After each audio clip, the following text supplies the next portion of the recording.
بسم الله الرحمن الرحيم. أرأيت الذي يكذب بالدين فذلك الذي يدع اليتيم ولا يحض على طعام المسكين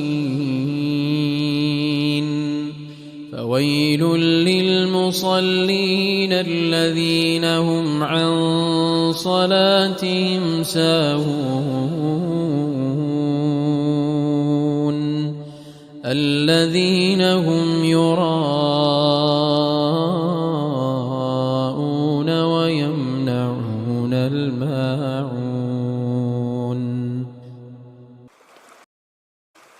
بسم الله الرحمن الرحيم. إنا أعطيناك الكوثر فصل لربك وانحر إن شانئك هو الأبتر.